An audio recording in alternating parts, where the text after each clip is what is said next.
From DailyForex, this is Chris taking a look at the British pound. As you can see, we're just now poking above the highs as we head into the Fed. The question, of course, is, what happens at the meeting? Is this a buy the rumor, sell the news type of situation where the Fed, if they do pause, is that really anything new? Because we already knew that was the expectation. So I think they're just running it up into the announcement. A pullback, more likely than not, ends up being the best way to enter this market.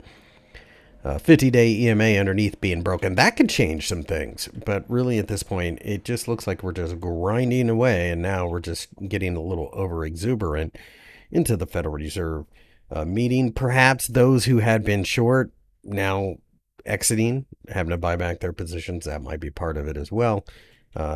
Remains to be seen. But right now, I would not be a seller of this. I would be a buyer of dips, though.